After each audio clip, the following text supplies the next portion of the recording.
Selamat malam pendengar pemirsa RRI di mana saya berada, sahabat budaya. Kembali lagi bersama saya Anugrah Pandey dalam acara obrolan budaya. Dan saat ini kita akan membahas seputar kebudayaan di Sulawesi Utara. Dan edisi hari ini kita mengangkat tema bertajuk tradisi tutur dalam kebudayaan. Dan untuk tayangan ini disiarkan langsung di RRI Net dan juga di kanal YouTube RRI Manado. Ya, hari ini kita akan membahas topik yang tentunya sangat dekat dengan kehidupan kita, tetapi seringkali kita tidak sadari pentingnya, yaitu tradisi tutur atau oral tradition. Dan pada edisi hari ini sudah hadir narasumber yang tentu berkompeten bersama saya hari ini. Saya sebut Bapak Greenhill Glan von Weol, sarjana sastra sebagai budayawan. Selamat malam, Pak Green. Selamat malam. Selamat datang di studio RRI Manado. Terima kasih. Ya, pendengar, pemirsa RRI ataupun sahabat budaya di mana saja berada, di tengah perkembangan teknologi digital yang begitu pesat, tradisi tutur menghadapi tantangan sekaligus peluang. Dan di Sulawesi Utara maupun berbagai daerah di Indonesia, tradisi tutur dalam beragam bentuk, mulai dari cerita rakyat, legenda, pantun, syair, petua adat hingga ungkapan-ungkapan yang syarat makna dan nilai kehidupan. Tradisi ini tidak hanya menjadi warisan budaya, tetapi juga sumber pembelajaran tentang karakter, kebersamaan, dan jati diri masyarakat. Nah, di satu sisi perubahan gaya hidup dan berkurangnya ruang interaksi antar generasi dapat mengancam keberlanjutan tradisi lisan. Namun di sisi lain, kemajuan teknologi juga membuka kesempatan untuk mendokumentasikan, memperkenalkan dan mengembangkan kekayaan budaya tutur kepada khalayak yang lebih luas. Dan dalam 1 jam ke depan, kita akan mengupas apa sih tradisi tutur ini dalam kebudayaan. Ya, selamat malam sekali lagi Pak Green. Sekali lagi terima kasih sudah menyempatkan hadir bersama kami di RRI Manado dalam acara obrolan budaya kali ini. Dan ini kita akan membahas terkait tradisi tutur ini sendiri, di mana sedikit pengantar yang sudah saya sampaikan tadi, bahwa tradisi tutur itu adalah pengetahuan, cerita, nilai-nilai sejarah, hukum adat, kepercayaan ataupun pengalaman suatu masyarakat yang diwariskan secara lisan dari generasi ke generasi. Nah, yang ingin saya tanyakan dulu sebenarnya apa sebenarnya yang dimaksud dengan tradisi tutur ini, Pak Green? Mungkin bisa diantar sedikit. Jadi seperti yang Anugrah sudah singgung dari awal, Iya. tradisi tutur itu adalah mekanisme pewarisan ingatan, Iya. mekanisme pewarisan pengetahuan yang biasanya itu sudah lebih dulu dilakukan pratulisan. Jadi sebelum adanya tulisan, itu hampir semua kebudayaan di dunia ini, pewarisan pengetahuannya itu lewat tradisi tutur. Jadi tadi Anugrah sudah bilang betul sekali itu bahwa tradisi tutur itu dia bisa meliputi cerita-cerita, cerita rakyat, legenda, mitos, tapi juga ada nyanyian-nyanyian, syair-syair, peribahasa, bahkan silsilah keluarga, hukum-hukum adat, dan mungkin yang paling sering kita dengar-dengar itu adalah cerita-cerita soal asal usul kampung. Iya. Itu semua termasuk dalam ranah tradisi tutur yang biasanya itu di pewarisannya itu dari satu generasi ke generasi yang lebih muda, dan semua terjadi sebelum munculnya apa yang kita kenal hari ini sebagai tulisan, karena tulisan pun muncul kemudian dalam sejarah peradaban umat manusia. Begitu. Jadi dari patokan dari Om Green sampaikan tadi bahwa tradisi tutur ini juga kan berbicara juga dia lewat cerita rakyat, legenda. Apakah ini tradisi tutur ini berarti bisa dikatakan bukan sekedar dongeng lah seperti yang orang-orang kan ketika orang menceritakan cerita-cerita rakyat, cerita legenda itu kan seringkali kita tafsirkan itu hanya dongeng. Itu seperti apa itu, Om? Ya, ini menarik ya karena tradisi tutur itu dalam kajian sejarah itu sama derajatnya dengan teks atau Iya. dokumen. Jadi masing-masing baik tradisi tutur dan dokumen tertulis dalam hari ini dalam ilmu sejarah itu dia setara. Masing-masing itu dianggap sebagai source atau Iya. sumber ya. Dan tradisi tutur itu tidak selamanya dongeng atau Iya. dusta ya dalam tanda kutip, dan pun dokumen tertulis itu tidak selamanya faktual. Jadi soal tradisi tutur ataupun tulisan itu kita tidak bicara tentang sebenarnya apa dongeng atau bukan. Jadi bagaimana pengetahuan-pengetahuan dari generasi yang lebih dahulu dari kita, Iya. yang lebih tua itu diwariskan. Dan dalam hal ini, baik teks ataupun tradisi tutur itu memiliki peran yang sama. Iya. Nah, Pak Green, ini kan di banyak kalangan banyak yang menganggap bahwa sesuatu yang tertulis itu pasti lebih benar daripada cerita lisan. Ya, Apakah benar demikian, ya, Pak Green? ya, itu kembali yang kita Ya. ungkapkan tadi ya. Jadi misalnya saya hari ini menuliskan dalam satu lembar kertas bahwa sayalah Raja Minasa misalnya. Iya. Dan kemudian kertas ini saya simpan dan ditemukan misalnya 50 tahun depan. Tidak otomatis itu diterima sebagai kebenaran kan? Karena yang saya bilang, saya tulis itu bukan sebuah kebenaran. Jadi dari sini kita melihat bahwa teks pun harus ditafsir ya. Oh, Jadi dokumen pun harus ditafsir dan diteliti lagi apakah dia benar-benar faktual. Nah, kembali ke tradisi tutur, Iya. sama juga bahwa dalam mengekstrak data dari tradisi tutur tetap harus dilakukan pula tafsir dan penelitian lebih lanjut. Iya. Kalau dia bicara tentang misalnya klaim-klaim tertentu seperti itu. Jadi teks pun tidak lepas dari kesalahan. Juga tradisi tutur. Jadi sekali lagi kembali ke keduanya Iya. adalah source atau sumber yang setara. Jadi bisa dikatakan kedua ini dokumen sama tutur ini kurang lebih sama ya, Pak.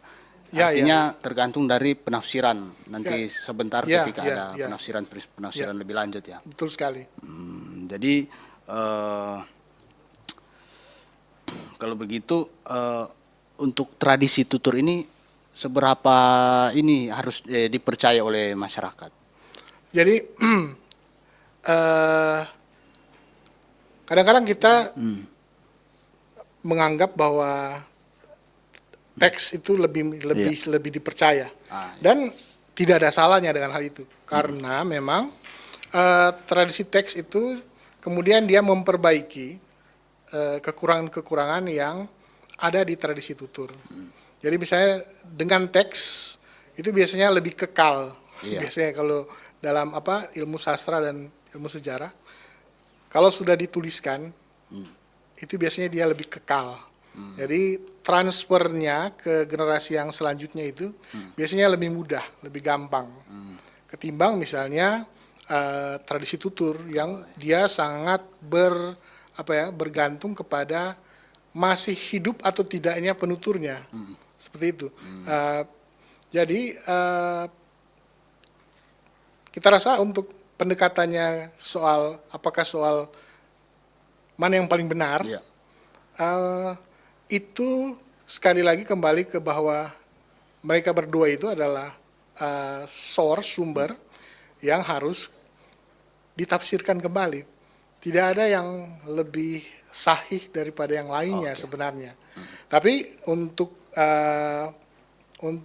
penggunaan-penggunaan tertentu tentu saja teks hari ini sudah ada ruang khususnya kan. Iya. Misalnya dokumen tentang dokumen-dokumen hukum misalnya kan. Iya. Kalau ada teks, ada cap, ada meterai segala macam, itu semua memiliki kekuatan tertentu untuk hari ini.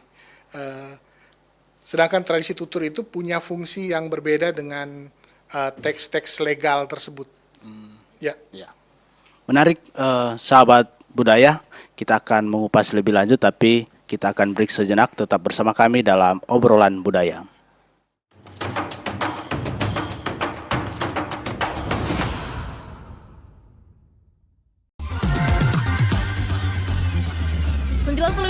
satu Pradua Film teman terbaik kamu. Kita bacain dulu postingan teman Pradua. Kali ini ada Mariana yang katanya pengen titip salam buat Mbak Nur yang lagi di Paris. Semangat berjuang ya. Wah, kalau gitu aku puterin nih lagu spesial buat kamu yang lagi berjuang tapi belum pernah diperjuangkan ya. Oui, allô, excusez-moi, je suis dehors. Ini ada Mariana yang katanya pengen titip salam buat Mbak Nur yang lagi di Paris. Semangat berjuang ya. Wah, Mar, aku krungu lo salamu. Matur nuwun lo, tombo kangen. Tak kirimi salam balik neng TikTok ya. Samo-samo.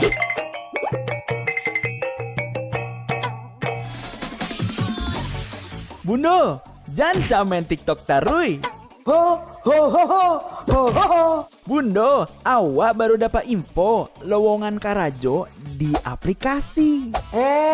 Elok-elok buyuang, banyak panipu. Ah, indang lah Bundo. RRI News.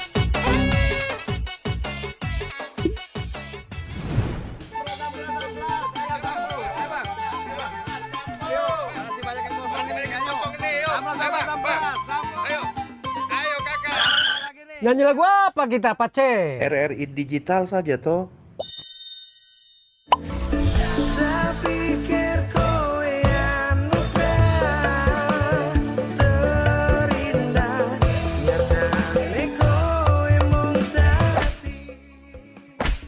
Paten kali lagu campur sari ini. Sesekali jazz lah. Linda, semangat ya manggungnya. Iya dong, kan mau bangun komunitas.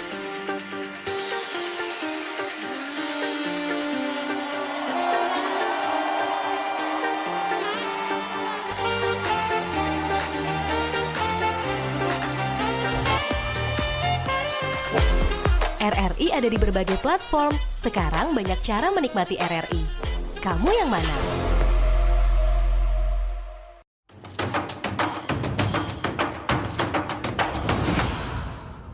Sahabat budaya, kembali lagi bersama kami dalam obrolan budaya bertajuk tradisi tutur dalam kebudayaan. Dan menarik kita melanjutkan perbincangan kita yang akan mengupas tentang topik kita pada edisi hari ini, di mana untuk tradisi tutur ini, apakah tradisi tutur ini bisa dipercaya ke masyarakat, berkaitan juga dengan tadi Pak Green sampaikan tadi bahwa dokumen dengan tradisi tutur ini sebenarnya hal yang sama, tinggal penafsiran dari publik. Tapi Pak Green, pertanyaannya mungkin apakah tradisi tutur ini bisa dipercaya oleh khalayak? Ya, jadi tradisi tutur ini seperti yang kita sudah bahas dari awal, dia menyimpan pengetahuan ini tentu saja adalah hal-hal yang harus dipertahankan. Jadi dianggap penting oleh satu kebudayaan, satu komunitas, satu entitas adat misalnya, karena dia bisa berupa silsilah-silsilah kan, silsilah-silsilah, kemudian nyanyian-nyanyian yang dinyanyikan di berbagai kesempatan. Kalau di dalam kebudayaan Minahasa itu biasanya di acara duka ada seperti itu. Kemudian ada warisan-warisan pengetahuan yang teknologis, bisa jadi seperti apa, cara membuat alat-alat tertentu, kemudian pengetahuan-pengetahuan yang berhubungan dengan cara menentukan musim tanam, misalnya kalau dia masyarakat yang pertanian.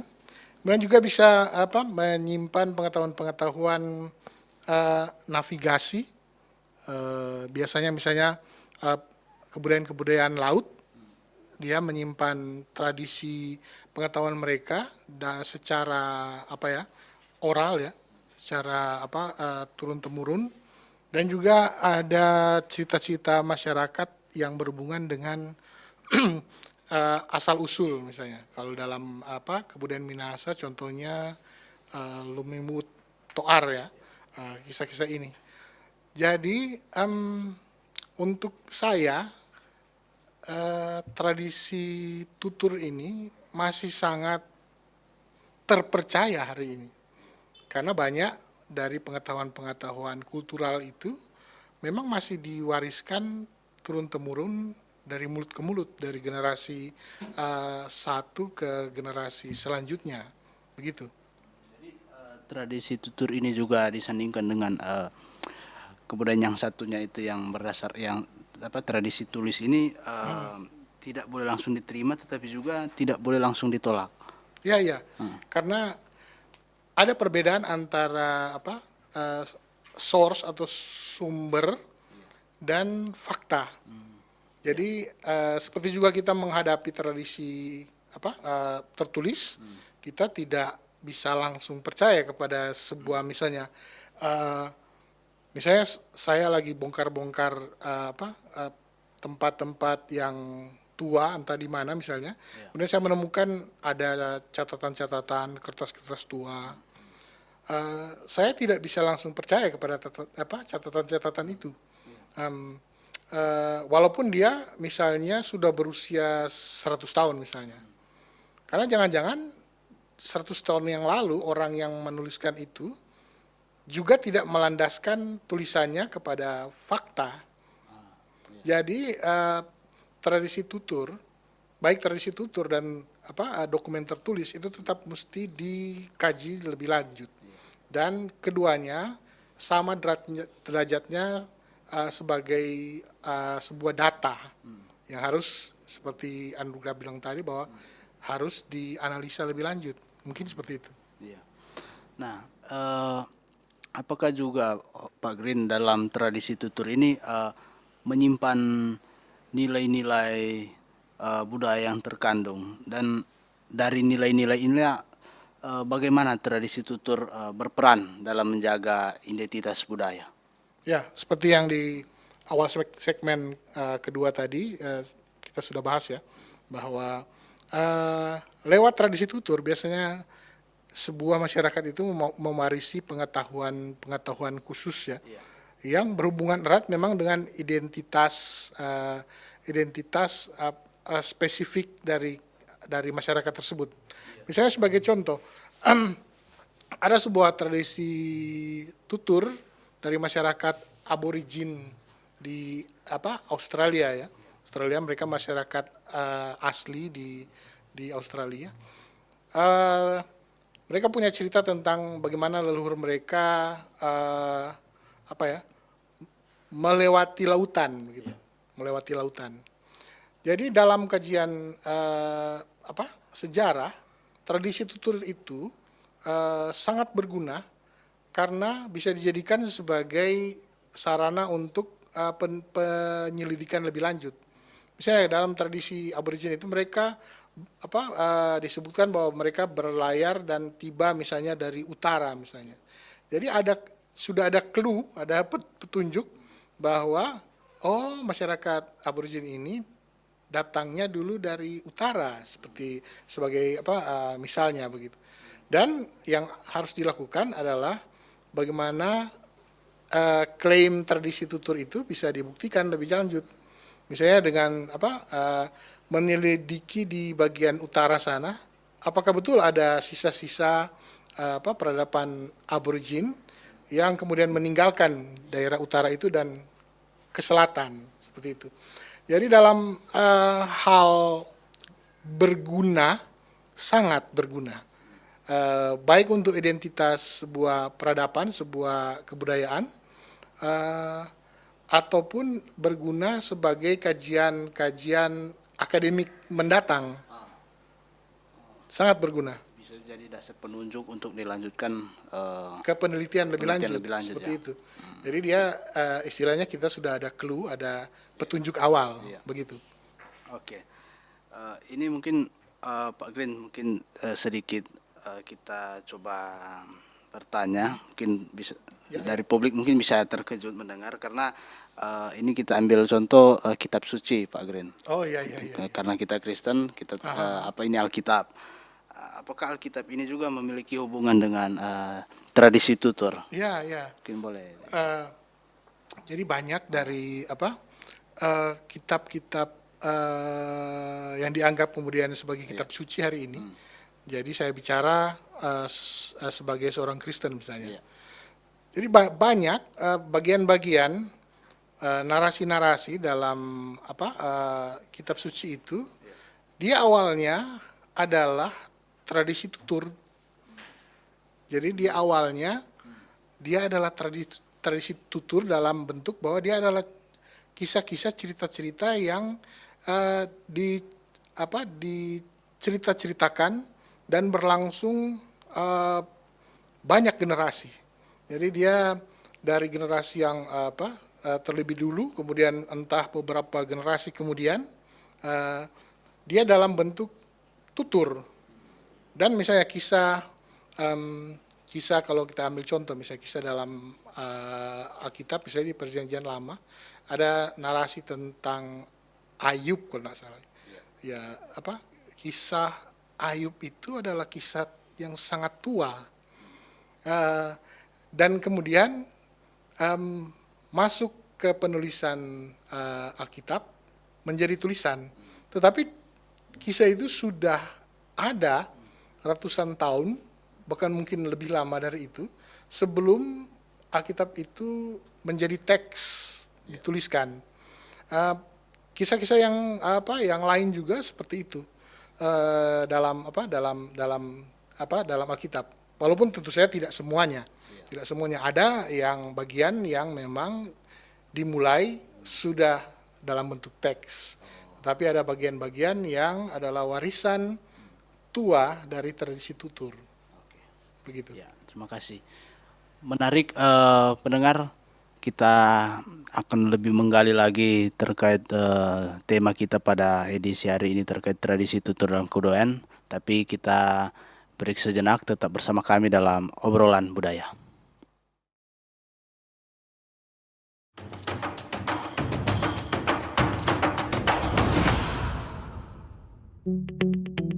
RRI Digital dengan tampilan baru, berbagai konten kolaborasi dari berbagai program nasional, termasuk siaran visual langsung, siaran radio langsung, daftar putar musik, podcast, berita video, dan berbagai fitur interaksi pengguna dalam permainan.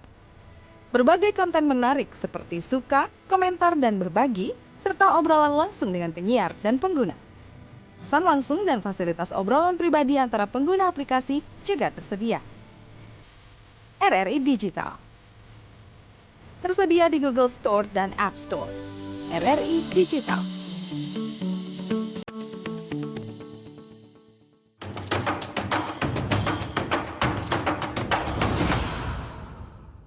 Kembali lagi bersama kami dalam obrolan budaya bertajuk Tradisi Tutur dalam Kebudayaan. Dan perlu diketahui pendengar pemirsa RRI di mana saya berada, obrolan budaya kita ini ditayangkan melalui RRI Net dan bisa juga ditonton lewat kanal YouTube RRI Manado. Ya, kita lanjut Pak Green terkait tema kita pada hari ini terkait tradisi tutur ini. Tadi sudah panjang lebar disampaikan bahwa tradisi tutur ini memang sangat penting sebenarnya. Bahkan sama juga dengan tradisi tulisan yang dimana selama ini kita menjadi patokan kita untuk menjadi sebuah referensi. Tapi tidak juga serta-merta melupakan tradisi tutur ini sendiri. Karena punya sejarah yang panjang sehingga tradisi tutur ini juga harus menjadi acuan.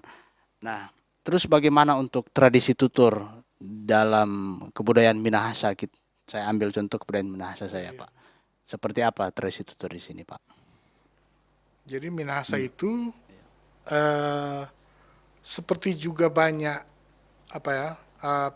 peradaban di Nusantara dan juga dari seluruh dunia, itu core-nya atau inti dari peradaban Minahasa itu adalah tradisi tutur. Tradisi tutur itu punya proporsi yang signifikan terhadap di dalam kebudayaan kita. Ambil contoh misalnya kisah Lomimu Toar misalnya. Ini kan oleh kita orang Minahasa dianggap sebagai sebagai mitos awal begitu. Dari mana orang Minahasa itu berasal gitu. Jadi dari pasangan Lomimuut dan Toar ini begitu. Kemudian juga banyak juga tradisi tutur ketika dia masuk ke soal cerita asal usul dari dalam Pranata Kebudayaan Minahasa itu ada yang disebut dengan puak-puak, walak-walak, keluarga-keluarga. Ini juga kebanyakan ini survive dalam memori, dalam ingatan orang Minahasa itu karena dicerita-ceritakan begitu. Dari mulut ke mulut, dari misalnya dari orang tua ke anak, atau lebih sering kalau dekat-dekat ini misalnya dari nenek ke cucunya, kan biasanya itu sering terjadi pewarisan ataupun proses bercerita kepada generasi yang lebih muda. Kemudian juga sisilah keluarga. Dan yang salah satu yang terpenting adalah pepatah-pepatah tua ataupun kebijaksanaan tua itu terekam dalam tradisi tutur yang bisa ada di nyanyian, di syair-syair tua. Ini semua adalah pengetahuan, kebijaksanaan, dan juga arahan-arahan hidup yang kita terima dari pendahulu-pendahulu kita lewat tradisi tutur yang sayangnya semakin berkurang penuturnya. Itu adalah sebuah fakta. Itu yang mungkin menarik selanjutnya kita bahas ya. Ya. Terus bagaimana menjaga tradisi ini dalam era sekarang, di mana sebenarnya ketika kita melihat peluang itu, kan tadi saya sudah bilang bahwa ini punya tantangan sekaligus peluang. Apalagi di masa sekarang kan kebanyakan orang itu melihat sejarah ataupun itu lewat visual. Nah itu kan ataupun podcast seperti ini, audiovisual. Itu kan sebenarnya kebanyakan juga berdasarkan dokumen, tapi orang visualkan lewat di tayangan seperti ini. Betul. Nah, melihat peluang ini di era zaman sekarang, apakah tradisi tutur semacam akan ada terulang atau kisahnya terulang, perkembangannya? Iya. Jadi seperti dari awal kita sudah bicarakan bahwa tradisi tutur dan juga tulisan itu dia komplementer, jadi dia saling mendukung,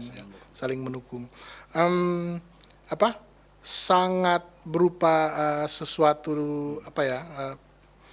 kita kehilangan besar kalau kehilangan salah satu begitu. Yang menarik fakta bahwa hari ini banyak informasi pengetahuan itu memang diwariskan dan juga disebarluaskan itu lewat media-media audiovisual ya, seperti kita berdua saat ini ya sebenarnya. para pemirsa dan pendengar mendapatkan pengetahuan dari pembicaraan kita. Ya, pembicaraan kan oral ya, tuturan ya.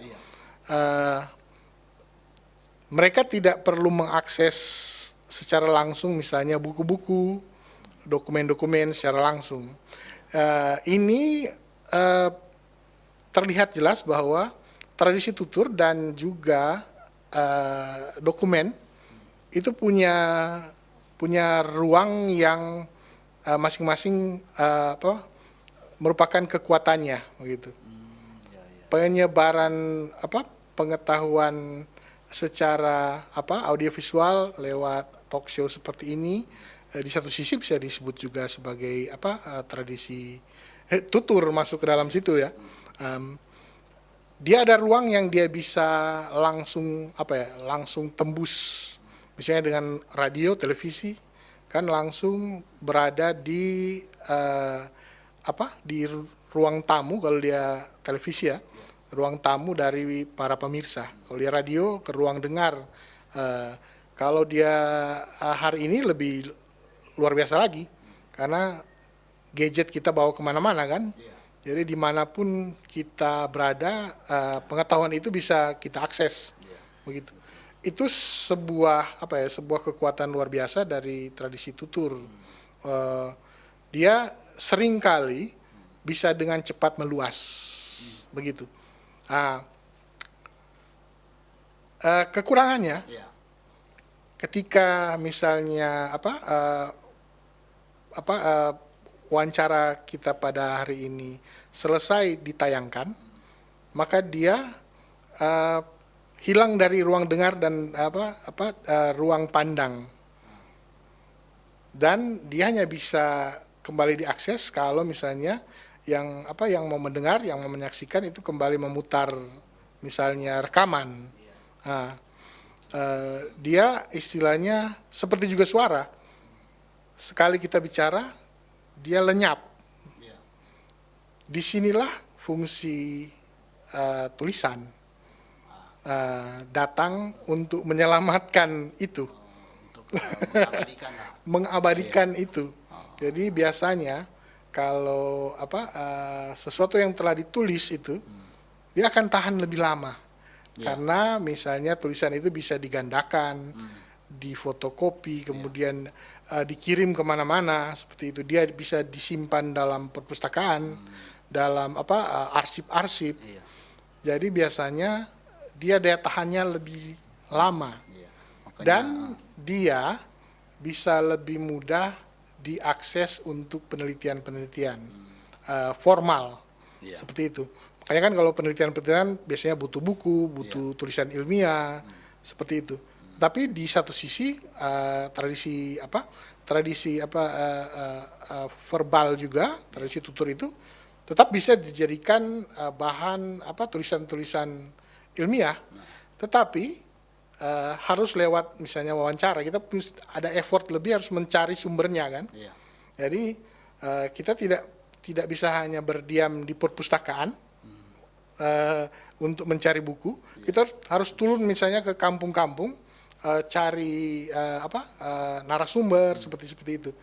Kalaupun yang mengingat itu masih hidup, itu problemnya. Jadi masing-masing punya kekuatan masing-masing. Tapi kalau Pak Green bilang tadi sebenarnya ini saling melengkapi, ya, saling mendukung. Oke. Ini Pak Green, berarti media sosial ini juga apakah ini media sosial bisa menjadi bentuk tradisi tutur baru, dan juga mungkin sebagian orang bertanya apakah kisah-kisah yang disampaikan lewat tradisi tutur ini benar. Bagaimana Pak Green mengkomunikasikan hal itu, di mana media sosial ini bisa dikatakan merupakan peluang untuk tradisi tutur yang baru, dan juga bagaimana pendapat dari Pak Green bisa meyakinkan kisah-kisah yang disampaikan lewat tradisi tutur ini benar atau tidak. Jadi hari ini kan bangkit sebuah metode untuk mewariskan pengetahuan yang hybrid kalau kita bisa sebut seperti itu. Jadi misalnya medsos itu dia bisa berupa audio visual, kan ada video dan dengan di dalam situ tentu saja ada suara kan. Tetapi bisa juga dalam bentuk tulisan, postingan-postingan, essay yang diposting di medsos misalnya. Tapi dalam saat yang bersamaan, saya misalnya pelakunya, saya sering memposting tulisan, jadi tulisan itu bisa 1000 kata, tetapi dalam postingan di medsos itu dipostingkan juga foto atau video. Jadi kan sebenarnya itu bentuk yang sudah hybrid sebenarnya,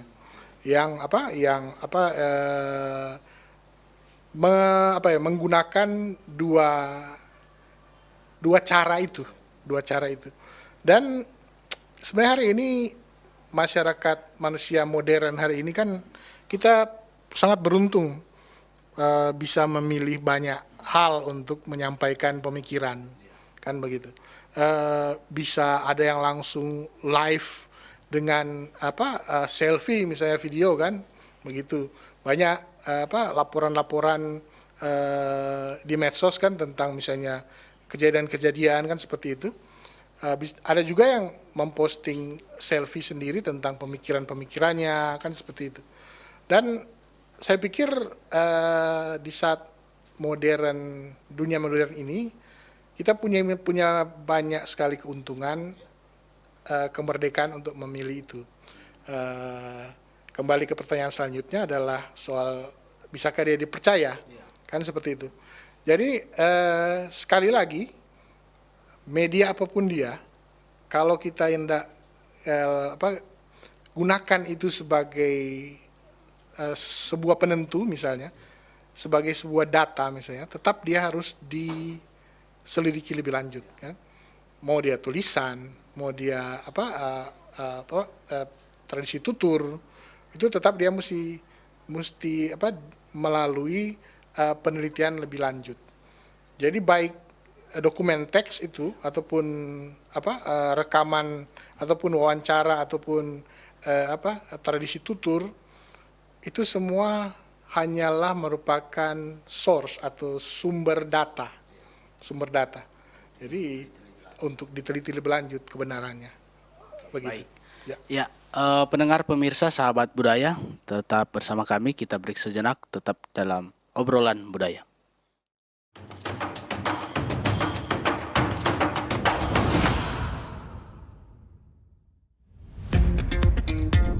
Selamat datang di era digital baru. RRI News kini hadir di genggaman Anda dengan aplikasi mobile terbaru. Temukan berita online terkini, cepat, dan terpercaya langsung dari perangkat Anda dengan fitur pembaruan berita real time dari aplikasi mobile RRI News. Anda tak akan pernah ketinggalan informasi. Nikmati kemudahan akses berita nasional dan internasional, berita terpopuler, dan video berita terbaru kapan saja dan di mana saja. Dilengkapi dengan teknologi terkini, aplikasi mobile RRI News memberikan pengalaman membaca yang lebih baik. Dapatkan notifikasi berita penting langsung di layar ponsel Anda. Jelajahi kategori berita yang Anda minati, mulai dari politik, ekonomi, budaya, hingga olahraga. Anda juga bisa berbagi berita penting kepada teman dan keluarga melalui media sosial dan aplikasi pesan, menjaga Anda tetap terhubung dengan dunia di sekitar Anda. Memiliki jaringan lebih dari 80 microsite tersebar dari Sabang sampai Merauke, serta memiliki tren pembaca yang semakin meningkat. RRI News menghadirkan liputan berita terlengkap dan terkini dari seluruh Indonesia. Unduh sekarang di Google Play dan App Store aplikasi mobile RRI News, membawa dunia ke dalam genggaman Anda. Aplikasi mobile RRI News, berita terkini dan terpercaya dalam genggaman Anda.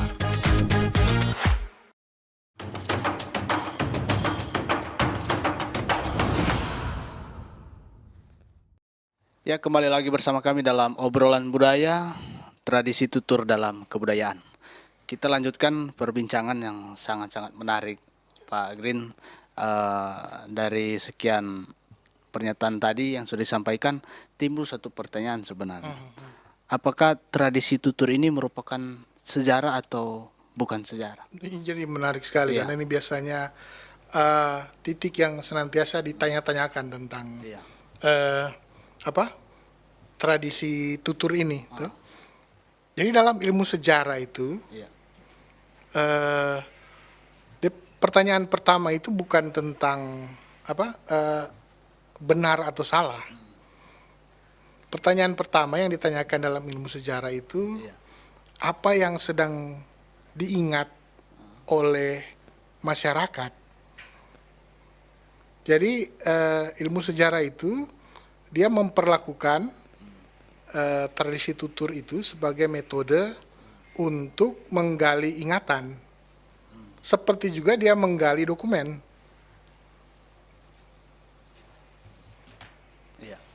Menggali dokumen tertulis. Seperti itu. Jadi dia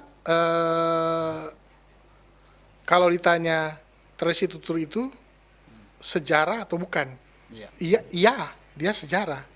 Dia bagian dari metode untuk menggali sejarah. Di samping menggali dokumen tertulis. Jadi samalah metode dengan tradisi tulisan tadi. Ya, betul. Samalah, Pak. Ya, setara istilahnya, setara. Dua-duanya adalah metode untuk menggali informasi, ingatan-ingatan dari masyarakat itu. Kalau ilmu sejarah itu misalnya mau menggali ingatan masyarakat tentang misalnya kawasaran misalnya, ada dokumen-dokumen yang mencatat tentang kawasaran, tapi banyak juga informasi-informasi yang bisa digali lewat tradisi tutur. Iya. Nah, ini juga menjadi pertanyaan, Pergin, kalau dalam ranah dalam dunia pendidikan akademik ya. Kadangkala kalau dalam penelitian, kadangkala saya juga kan pernah mahasiswa. Ya. Kadang saya juga sedikit sharing karena saya sempat akan melakukan penelitian yang sebenarnya itu sumbernya itu kebanyakan dari tradisi tutur, hanya ucapan-ucapan dari tetua, dari apa. Tapi sangat kurang itu ketika ada yang dalam bentuk tulisan buku. Nah, sehingga pada akhirnya singkat cerita judul saya tidak terakomodir karena kekurangan itu. Nah, kalau mengacu dari pernyataan Pak Green tadi bahwa tulisan sama lisan ini sebenarnya hal yang sama. Ini sama-sama juga sebagai metode. Bagaimana Pak untuk di dunia akademik itu, apakah tulisan sama lisan ini juga disamakan atau ada yang lebih dipercaya mungkin? Jadi saya pikir kembali ke lembaganya. Kembali ke lembaganya. Jadi banyak lembaga akademik itu dia saklek memegang bahwa tanpa dokumen tertulis tidak ada yang ilmiah di situ, begitu. Seperti juga ada adagium tua dalam dunia sejarah di masa silam bahwa no document, no history. Tidak ada dokumen tertulis, tidak ada sejarah. Tapi itu sudah ditinggalkan lama itu dia. Jadi memang benar bahwa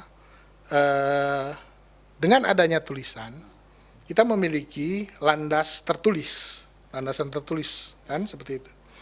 Tetapi kemudian muncul pembaruan pemikiran lebih modern, lebih dekat ke hari ini, bahwa akhirnya para ahli berpikir juga bahwa kalau kita meniadakan sumber-sumber dari tradisi lisan, kita kehilangan banyak kisah, banyak cerita, dan akhirnya kita kehilangan banyak sejarah dari situ. Yang mungkin pengalaman Anda waktu itu memang berhadapan dengan kesaklekan dunia akademik itu. Tapi saya bisa mengerti itu sangat bisa dimengerti. Makanya ada banyak sekali usaha penulisan dari tradisi data-data dari tradisi tutur itu hari ini, dan itu senantiasa didorong terus begitu. Jadi data-data yang didapat dari tradisi tutur itu kemudian dituliskan dan misalnya dikumpulkan dalam kompilasi-kompilasi buku seperti itu, bunga rampai, sehingga kelak bisa diakses secara tertulis. Jadi kadang-kadang memang ada lembaga pendidikan yang tidak mau kalau itu tidak tertulis. Menceritakan juga sebuah kasus ya, misalnya.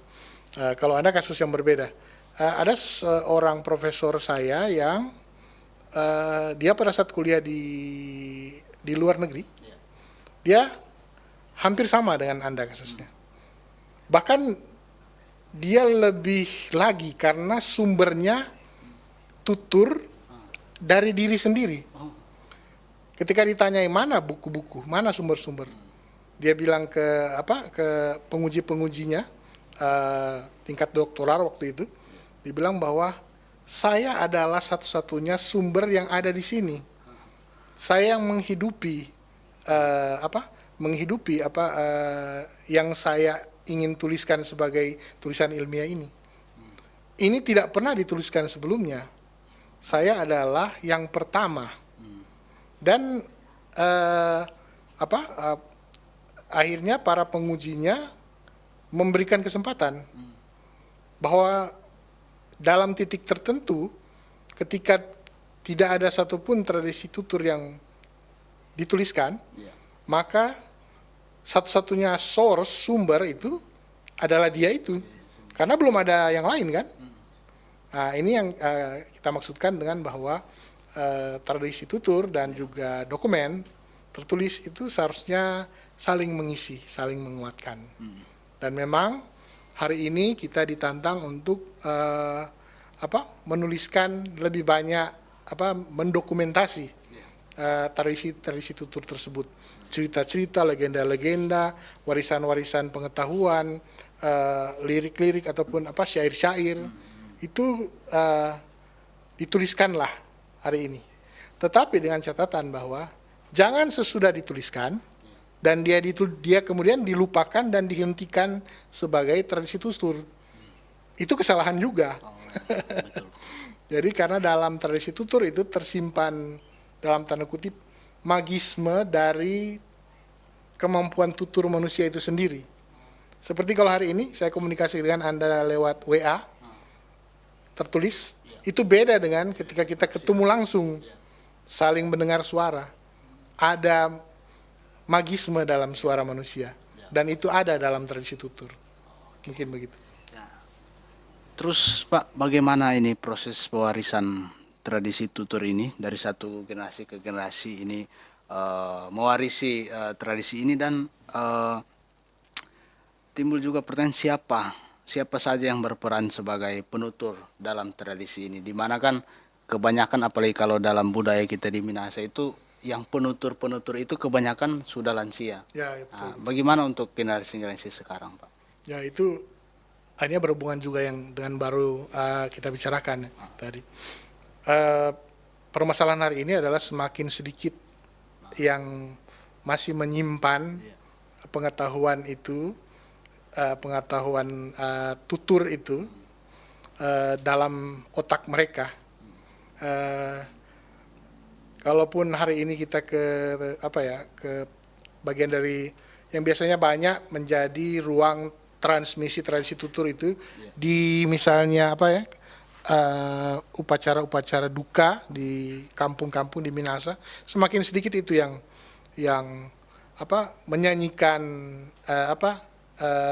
syair-syair tua, kemudian menyanyikan atau membacakan slakbom kalau istilah bahasa entah bahasa Belanda ataupun bahasa dulunya itu silsilah keluarga. Kemudian semakin sedikit yang mengkidungkan peribahasa-peribahasa. Dan ini memang sebuah ancaman yang real hari ini terhadap tradisi tutur.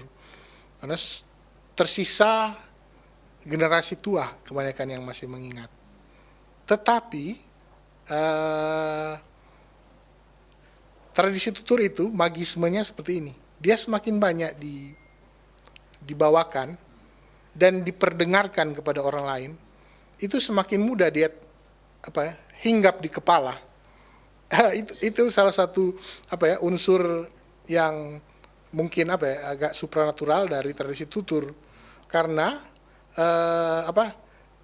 kita misalnya hadir di sebuah acara dan kita mendengarkan sesuatu, kemudian pergi ke besoknya ke acara yang lain, dengar yang itu lagi, dan berulang-ulang begitu. Kita itu hampir pasti itu akan menghafal apa yang kita dengar. Itu metode yang digunakan oleh tradisi tutur ribuan tahun itu. Dengan dia tetap dibawa-bawakan, dibaca-bacakan, diungkap-ungkapkan, dia akan tetap transmisinya dia itu akan tetap terjadi. Tetapi tentu saya diharapkan bahwa ada generasi yang lebih muda yang mendengarkan itu. Dengan hadirnya generasi-generasi muda yang masih kemudian menghafal itu, apapun itu yang ditransmisikan lewat tradisi tutur itu, maka dengan lebih yakin saya bisa pastikan dia akan bertahan lebih jauh ke masa depan begitu. Untuk hal itu harus dimulai dari sejak dini, karena saya sempat ikut pelatihan-pelatihan cerita anak kan Pak. Cerita anak itu memang semua itu berasal dari kisah terus dituliskan dan diucap. Sementara yang cerita-cerita anak itu kan yang dituju itu anak-anak umuran bahkan umur 5 ke atas. Apakah memang harus sejak dini itu diceritakan untuk kisah-kisah cerita rakyat atau bagaimana? Orang bilang kan lebih mudah, seseorang itu lebih gampang hafal.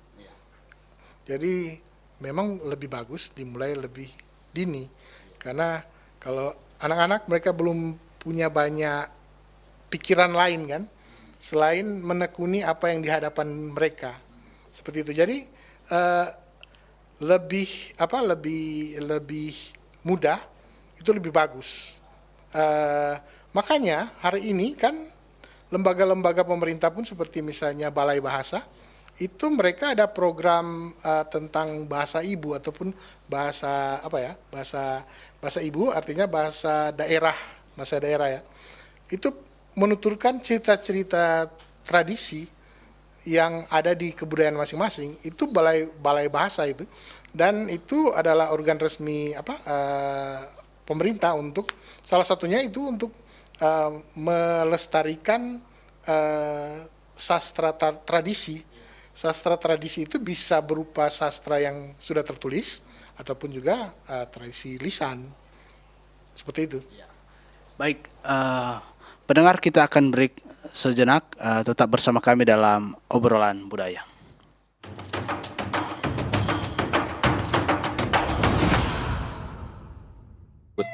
Adi sudah dibawa polisi, Ma. Ayo dong Pak, kita harus gimana? Awasi anak Anda dari bahaya narkoba sebelum fatal akibatnya.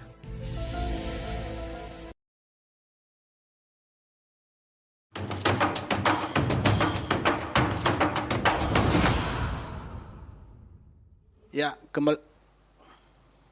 kembali dalam obrolan budaya bertajuk tradisi tutur dalam kebudayaan. Pendengar pemirsa, tidak terasa kita sudah di penghujung acara, dan untuk itu saya ingin, mungkin ini pertanyaan terakhir untuk Pak Green. Dalam tradisi tutur ini, kira-kira apa pesan yang ingin disampaikan Pak Green kepada masyarakat mengenai tradisi itu? Namun sebelumnya mungkin bisa disampaikan secara konkret ataupun closing statement terkait tradisi tutur ini dalam kebudayaan. Silakan Pak. Jadi tradisi tutur ini dia bukan cuma cerita tentang masa silam. Gitu. Jadi memang hari ini kita seringnya ketemu dengan kisah-kisah tentang masa silam kan begitu. Tetapi dia bukan tentang masa silamnya sebenarnya. Yang jelas tradisi tutur itu adalah warisan pengetahuan, ingatan dari sebuah masyarakat, sebuah peradaban. Jadi tradisi ini dia bukan cuma tentang masa silam, tentang menceritakan peristiwa-peristiwa masa silam, tetapi dia terutama menyimpan kebijaksanaan-kebijaksanaan, menyimpan pemikiran-pemikiran terbaik, menyimpan sesuatu yang baik dari sebuah masyarakat itu. Dia tradisi tutur adalah ingatan sebuah masyarakat. Jadi tulisan itu dia menyimpan informasi. Tulisan itu biasanya dia menyimpan informasi. Tapi kemudian tradisi tutur itu menyimpan memori. Dua-duanya itu berarti yang sangat signifikan terhadap proyeksi masa depan dari peradaban itu sendiri. Gitu. Jadi dengan tulisan, dengan tuturan, itu adalah kekuatan yang jangan sampai kita kehilangan salah satunya untuk maju ke depan sebagai sebuah bangsa yang berbudaya dan bermartabat. Kita kehilangan luar biasa kalau kita kehilangan salah satunya. Dan hari ini kita bicara tentang tradisi tutur. Kita akan kehilangan luar biasa kalau kita tiba-tiba melupakan tradisi ini. Apalagi kita sebagai masyarakat timur ya, biasanya disebut orang-orang timur itu dia lebih kuat tradisi tuturnya ketimbang tulisannya. Itu masuk di akal karena kita baru beberapa ratus tahun akhir ini kenal tulisan kan. Tetapi kebijaksanaan dari bangsa kita itu mundur ribuan tahun ke belakang sebelum ada tulisan. Jadi hari ini tradisi tutur, oral tradition itu harus kembali diangkat dan diingat lagi sebagai kawan yang sederajat dari tradisi menulis. Mungkin itu. Ya. Baik, pendengar, pemirsa, sahabat budaya di mana saja berada, kini usai sudah obrolan budaya kita pada hari ini yang mengangkat tema terkait tradisi tutur dalam kebudayaan. Dan diucapkan terima kasih kepada narasumber kita pada hari ini, Pak Green Hill Weol, Sarjana Sastra, yang sudah menyempatkan hadir, yang sudah berbagi bersama kita dalam acara obrolan budaya ini. Dan saya Anugrah Pandey bersama kru kerabat kerja yang bertugas pamit undur diri, tetap bersama kami dalam obrolan budaya di lain waktu.